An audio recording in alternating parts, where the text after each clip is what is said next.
আমাদের বিদ্যালয়ের বার্ষিক ক্রীড়া সাংস্কৃতিক অনুষ্ঠান দেখে সবাইকে রয়েছে অনুষ্ঠানের পক্ষ থেকে সাদর সম্ভাষণ। আর আমি আছি আপনাদের সামনে নাম সিঁথি ছাড়া চুল, চিনতে করবেন না ভুল, নাম কিন্তু না ভুল, চুলটা অনেক ছোট, ভাববেন না জিরো, দেখবে হিরো, দেখতে না এই যে বলছি বলি চলছি বলার মাঝে সুরার তাল, দেখতে চাই চিরকাল আপনাদের হাসি ভরা কাল। বলছি ছন্দ লাগছে না মন্দ, আমি নেই ভারতের গোবিন্দ। যাই হোক, খেলার একটা ঢোক, আমার সামনে রয়েছে অনেক লোক। সম্মানিত শুধু দুটি মনের মিলনে যখন হয় প্রেম বা ভালোবাসা, আর এই ভালোবাসা নিয়ে অনেকেরই অনেক আশা, আবার অনেকেরই অনেক ভরসা। এই ভরসাকে ঘিরে মানুষ নানান স্বপ্ন দেখে, আবার অনেকে অনেক কথা লেখে। কথায় আছে কবির কবিতা পড়ে পাঠক প্রেমে করে, কিন্তু কবির প্রেমে কেউ করে না, কেননা কবিতা দ্বারা জীবন চলে না। ঠিক একইভাবে শিল্পীর শৈল্পিক কার্যক্রমে শিল্পী কতটা আনন্দিত, আমরা কতটা কথমকৃত সে খবর কেউ রাখি না। এই রাখি না খবর আমাদের জীবনকে অনেক আঁকা পথে নিয়ে যেতে পারে। আমরা চাই আমাদের জীবনটা সঠিক সুন্দর সহজ পেতে থাক। সম্মানিত শুধু অনেক হয়েছে কথা, রয়েছে একটা কবিতা। কবিতাটা হচ্ছে কবর। মূলত কবর কবিতাটা এরকম একটা স্টেজেই এক একজন শিল্পী এক একভাবে আবৃত্তি করে।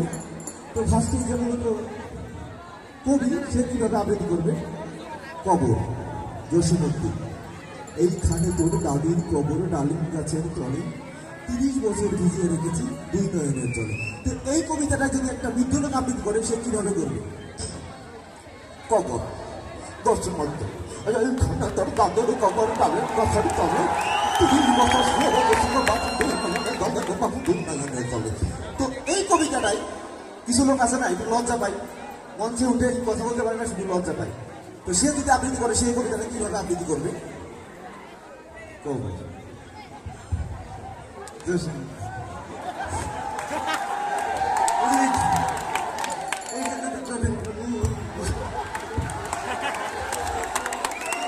সেগুলো অনেক লজ্জা পায়, কবিতাটা পুরোটা শেষ করতে পারে না, শেষ হতে যায়।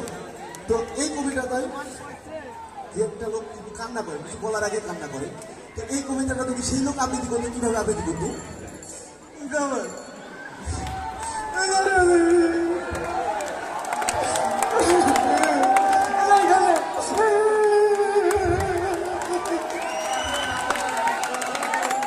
তো সেম কবিতাটাই যদি একটা লোক হাসে না, শুধু হাসে, কিছু বলার আগে হাসে, এই কবিতা যদি সেই লোক আবৃত্তি করে সে কিভাবে আবৃত্তি করবে,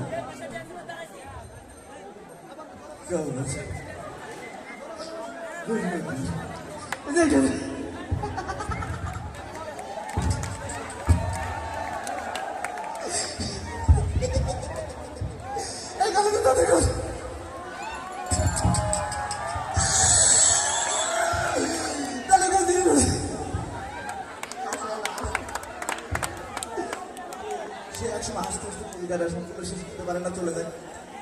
তো এই কবিতাটা কিছু লোক আছে না, টুকরা টাইপ কথা বেঁধে যায়।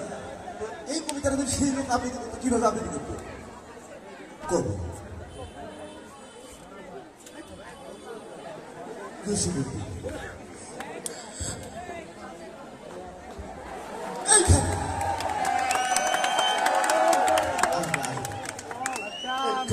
দাদির কবর ডালিম গাছের তলে 30 কবিতাটা শেষ করতে পারে না, 30 মেয়ার কথা আসাতে চলে যায়। তো এই কবিতাটা যদি মান্না মারা গেছে, যদি সে বেঁচে থাকতে আবৃত্তি করতো সে কিভাবে আবৃত্তি করতো,